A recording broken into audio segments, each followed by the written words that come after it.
America విధానాలకు Trump వ్యవహరిస్తున్న తీరు వల్ల దేశంలోని వ్యవసాయ, చేనేత రంగం నాశనం అయిపోతోందని సిపిఐ జాతీయ కార్యదర్శి డాక్టర్ కె నారాయణ ఆవేదన వ్యక్తం చేశారు. ట్రంప్ విధానాలకు సాగిలపడి ప్రధాని మోడీ బానిసగా వ్యవహరిస్తున్నారన్నారు. కాకినాడలో జరుగుతున్న సిపిఐ రాష్ట్ర కౌన్సిల్ సమావేశానికి హాజరైన ఆయన మీడియాతో మాట్లాడారు.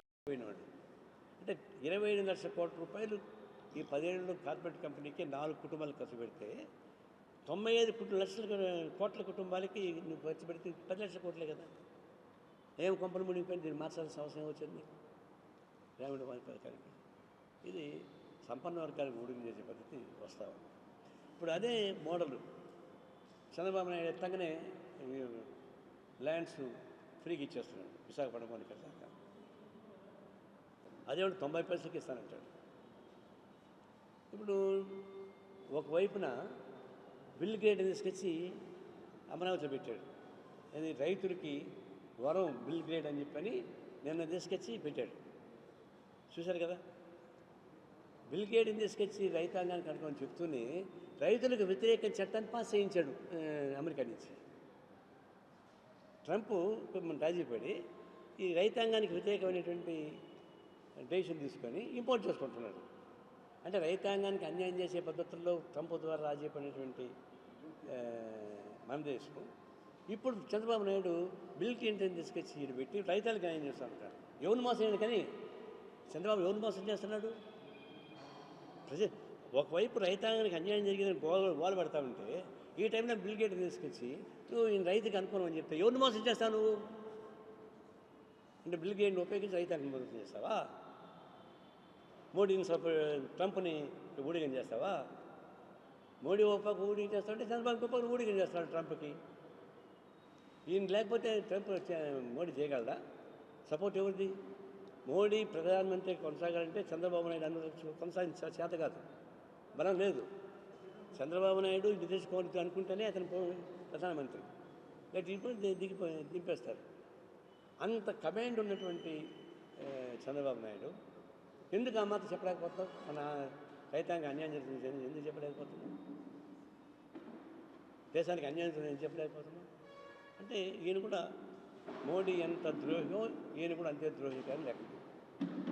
పేరుకేమో అంత నోరెత్తే అమెరికా అమెరికా అమెరికా అని చెప్తున్నాడు. కానీ అమెరికా వాళ్ళు మనకు ఎవరంటారే తమలపాకుతారు, నేనేంటంటే తలుపు చెక్కుతాను వీటంటే సరసం. వాడేమో తలుపు చెక్కతో కొడుతున్నాడు మనల్ని, మనం తమలపాకుతో మంత్రిస్తాము. ఇది చాలా ప్రమాదమైన పద్ధతి. అందులో ముఖ్యంగా ఈ రాష్ట్రంలో కూర్చొని ఇక్కడ కూడా ఏం చేస్తారు, దాడి పెద్దాడి జరుగుతున్నాయి. ఇప్పుడు రాజకీయాల్లో వైసీపీ ఉన్నప్పుడు ఒక పద్ధతిలో సర్కారీ గూండాయిజం జరిగింది. ఇప్పుడు వీళ్ళు వచ్చాక వాళ్ళు సేమ్ సర్కారీ గూండాయిజం వీళ్ళు చేస్తున్నారు. ఒకప్పుడు ఫ్యాక్సీస్ ఎవరి బలం వాళ్ళకు ఉండేది, ఎవరి బలం కొట్లాడుకునేవాళ్ళు. ఇప్పుడు ఏంది, ఎవరు గవర్నమెంట్ వాళ్ళ పక్కనే పోలీసులు రెవెన్యూ ఉంటుంది, వీళ్ళు వాళ్ళు కొడుతుంటారు. వైసీపీ వీళ్ళు వీళ్ళంతా కలిసి టీడీపీ వాళ్ళు కొట్టారు. ఇప్పుడు రీటాంగని మళ్ళీ వాళ్ళే అదే పోలీసు రెవెన్యూ వీళ్ళు కొడుతున్నారు. అంటే ఇది సర్కారీ హత్య.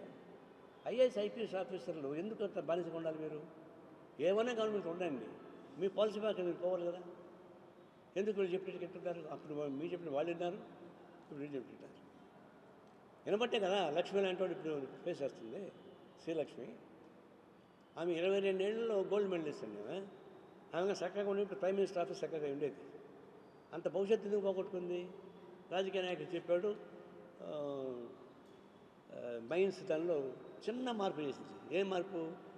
క్యాప్టివ్ మైన్స్ ఇవ్వాలి.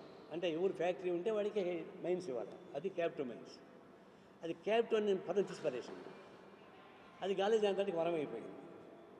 అప్పుడు రాజశేఖర రెడ్డి ముఖ్యమంత్రి, గాలి జనతా రెడ్డి బిల్డింగ్ మనీ ఏదైతే ఒక లారీ మైన్స్ పోతే ఒక లారీ డబ్బులు వచ్చాయి. ఇప్పుడు ఆమె నేర్చుకుంది కేసులో. నేను అప్పుడు ఫస్ట్ టైం చెప్పిన, అయ్యా చూడడానికి కొంచెం అందంగా ఉంటుంది, ఎందుకు ఇంత కరప్షన్ కాదా అని చెప్పేసాను. ఓ వైఎస్ ఆఫీస్ నా మీద ఇంత అంటావా నువ్వు అని చెప్పేసి నా మీద మీటింగ్ చేసి నన్ను సెన్సూర్ చేయని ట్రై చేశారు. అప్పుడు నేను తప్పైపోయిన క్షమాపణ బయటపడ్డా. ఎందుకంటే ఆడవాళ్ళతో తగ్గులేదు కొంత లేకపోతే